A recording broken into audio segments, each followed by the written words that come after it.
Supreme court ने बार बार uniform civil code को लेकर जो चर्चा की है, देश का एक बहुत बड़ा वर्ग मानता है जिस सिविल कोड को हम लेकर के जी रहे हैं वो सिविल कोड सचमुच में तो एक प्रकार का कम्युनल सिविल कोड है। इस गंभीर विषय पर देश में चर्चा हो, व्यापक चर्चा हो, जो कानून धर्म के आधार पर देश को बांटते। बहुजन समाज पार्टी की मुखिया मायावती ने एक बार फिर से प्रधानमंत्री नरेंद्र मोदी पर तीखा प्रहार किया है। बसपा सुप्रीमो ने पीएम मोदी द्वारा स्वतंत्रता दिवस पर दिए गए संबोधन में सुप्रीम कोर्ट द्वारा क्रीमी लेयर को लेकर दिए गए फैसले का जिक्र नहीं करने का आरोप लगाया है और कहा है कि पीएम मोदी ने कोटे में कोटा मामले पर चुप्पी साधे रखी, जो गलत है। मायावती का कहना है कि सच्ची देशभक्ति और राजधर्म यही है कि सरकार संविधान की मंशा के हिसाब से सेकुलरिज्म का पालन करे। इसके अलावा बसपा सुप्रीमो ने प्रधानमंत्री को आरक्षण के मुद्दे पर भी घेरते हुए कहा कि इतना लंबा चौड़ा भाषण में दलितों आदिवासियों के आरक्षण के हक की रक्षा निराशाजनक ही रहा। दरअसल 15 अगस्त को प्रधानमंत्री नरेंद्र मोदी ने अपने संबोधन में देश में धर्मनिरपेक्ष नागरिक संहिता की पैरवी करते हुए भारत को विकसित राष्ट्र बनाने का संकल्प और एक राष्ट्र एक चुनाव का सपना साकार करने का आह्वान किया। उन्होंने कहा कि देश का एक बहुत बड़ा वर्ग मानता है कि जिस नागरिक संहिता को लेकर हम लोग जी रहे हैं वो सचमुच में सांप्रदायिक और भेदभाव करने वाली संहिता है।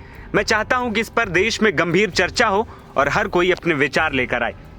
इसी बयान को लेकर मायावती ने एक्स पर लंबा चौड़ा पोस्ट किया। मायावती ने लिखा, पीएम द्वारा कल 15 अगस्त को लाल किले से बाबा साहब डॉक्टर भीमराव अंबेडकर द्वारा सभी धर्मों का एक समान सम्मान के धर्मनिरपेक्षता के सिद्धांत को संवैधानिक व्यवस्था को कम्युनल कहना क्या उचित है? सरकार संविधान की मंशा के हिसाब से सेकुलरिज्म का पालन करे, यही सच्ची देशभक्ति व राजधर्म।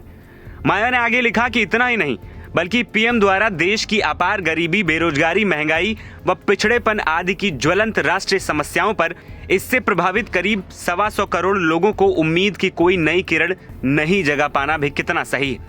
लोगों के लिए अच्छे दिन कब आएंगे? इसकी अगली पोस्ट में मायावती ने लिखा कि पीएम का 78वें स्वतंत्रता दिवस पर लाल किले से दिया गया भाषण काफी लंबा चौड़ा, किंतु करोड़ों दलितों व आदिवासियों के आरक्षण आदि के हक की रक्षा के मामले में अत्यंत निराशाजनक, जबकि माननीय सुप्रीम कोर्ट के दिनांक 1 अगस्त 2024 के निर्णय के बाद यह अति खास व ज्वलंत मुद्दा था। इस बारे में भाजपा सांसदों का दिया आश्वासन भी पीएम मोदी को याद नहीं रहा, जबकि देश के SC/ST वर्गों को ऐसे ही जातिवाद रवैये अपनाने की कांग्रेस से बड़ी शिकायत, क्योंकि इस पार्टी ने भी इनके उपवर्गीकरण व उन्हें बांटने पर भाजपा की तरह ही अभी तक चुप्पी साध रखी है, जो अनुचित है। आपको बता दें कि बीते दिनों भी मायावती ने आरक्षण के मुद्दे पर कड़ा रुख अपनाया था। इसके लिए मायावती ने बाकायदे प्रेस कॉन्फ्रेंस कर बीजेपी सरकार पर हमला बोला। उच्चतम न्यायालय द्वारा आरक्षण व्यवस्था पर बीते दिनों दिए गए निर्णय को लेकर उन्होंने कहा था कि सरकार को इसी सत्र में आरक्षण संशोधन विधेयक लाना चाहिए। इसी दौरान मायावती विपक्षी दलों पर भी खूब फायर दिखी। आरक्षण संविधान के मुद्दे को गलत इस्तेमाल करने के आरोप भी मायावती ने विपक्ष पर लगाए। NBT ऑनलाइन की रिपोर्ट।